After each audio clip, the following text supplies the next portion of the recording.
Episode 237. Yeshu had tried asking Tyrannical Ambition for the Amber Crystal, but they still hadn't given him an answer. Checking the Wild Bar's leaderboard, Tyrannical Ambition had indeed taken down the Salt Ronin Opan in Line Canyon. But whether it had dropped the Amber Crystal, Yeshu had no idea. They're too outnumbered to reliably snag a wild bus. The bus in the hidden dungeon, though, is a sure thing.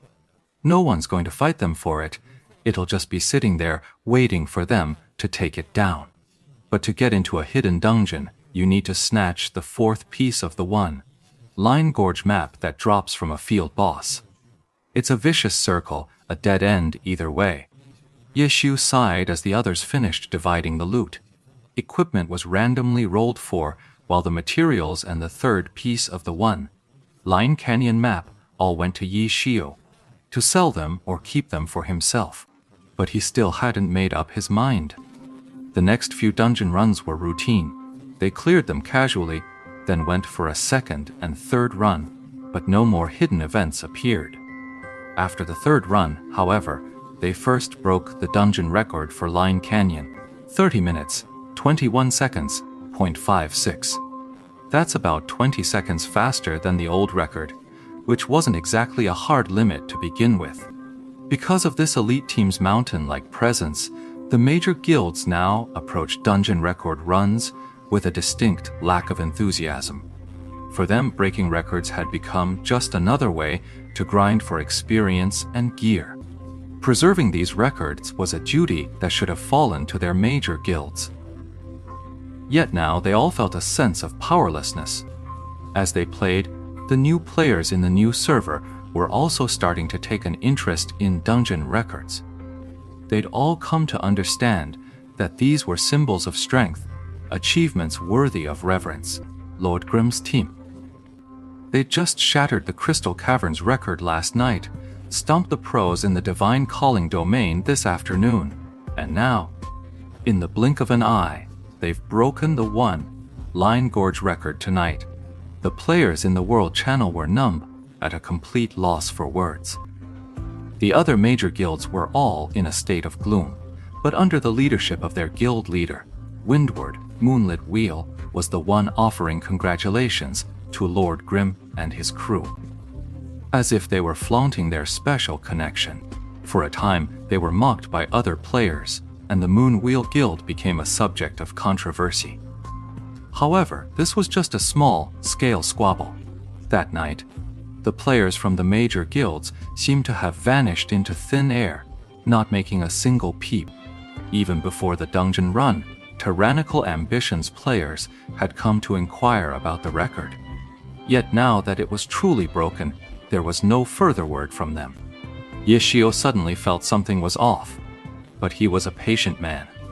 He didn't make the first move. In this tug of war with the guilds, the one with more patience would gain the upper hand.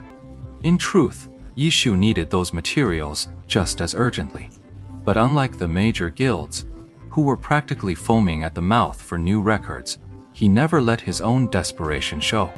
After clearing Line Valley, they moved on to Glazed Lands for more experience and leveling. Su Muchang and Qiao Yifan logged off first, leaving the remaining three to keep practicing until they were tired, finally taking a break. Tangru preferred soloing dungeons to hone her skills. Steamed Bun Invasion loved bullying others in the arena. As for Yeshu, he sorted his collected materials, browsed the market, and kept an eye on the current price trends in Server 10. Until the connection to the Heavenly Domain is established, the 10th server's economy will remain isolated. It's only when players advance to the Heavenly Domain stage that it'll face a top-down impact. Prices in the new server would quickly align with the old ones. On the market, Yeshu specifically checked for items from the hidden dungeons. Sure enough, maps 1, 2, and 3 were all for sale, but map 4 was nowhere to be seen. For a hidden boss, you still need a bit of luck. Hidden dungeons can be run 3 times a day, with hordes of players taking their shot. But a wild boss, that's only 3 times a week for the entire server. The odds just don't compare. The loot from hidden dungeons is completely unbalanced. It's a joke. Maps 1, 2, and 3 are practically worthless, but Map 4's drops are priceless and impossible to find. Boss. Ye Xiu sighed. Apart from a boss like the Flame Witch, which he could try to take down ahead of schedule, he couldn't even consider going after one at his own level. Snatching, that he could try. The problem is, wild bosses spawn randomly. Only the big guilds have the means to spot them the instant they appear and mobilize enough manpower right away. For folks like them, by the time they found out, it was probably just the system announcement flashing on screen that the bosses had already been taken down. Last time, snatching Blood Gunner and taking down the Goblin Merchant, both were tied to the big guilds. After that, in the Glazed Lands and the ravine of a single thread, Ye Xiu didn't even catch a glimpse of a wild boss. Materials. Ye Xiu circled back, looking at his inventory. It was mostly stuff he'd won from Team Tiny Herb, and his stockpile was quite substantial. Materials like the Crimson Venom Needle from hidden bosses, which he'd mentioned to Tyrannical Ambition, could potentially be traded through swaps. Right now, it's the materials from the wild bosses that are troubling him. And as the 1000 Chance Umbrella's level continues to rise, it will increasingly rely on these kinds of scarce materials. Going it alone is truly a bit of a struggle. If they couldn't find a way to secure these materials themselves, they'd still end up relying on the club in the end. And the clubs were clearly well aware of this fact. That's why they each set up guilds in the game. The guild's ultimate purpose, to put it bluntly, is to plunder resources for the club. Those resources are then researched and developed by the tech team into silver equipment, which arms the characters. Only a powerful character can deliver powerful results. Those results attract ads, sponsors, and better players to join the big clubs. And in this virtuous cycle, they grew ever stronger. Small clubs, however, found their growth stifled at every turn. Team Jiaxi, aiming for a comeback, also placed new demands on its in-game guild Dynasty. But development in the old servers had already reached a stable equilibrium, with little room for breakthrough. Coinciding with the opening of the new server, guild leader Chen Yihui poured significant manpower into it. He even came to the new server himself to pioneer, pulling strings to get a pro like Liu Hao to help break records.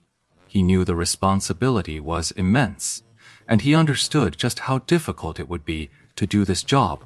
Well, that's no easy task. If everything had gone smoothly, in the 10th server, the guilds of other clubs that were just following the usual routine would have been no match for the all. Or nothing gamble of excellent Dynasty.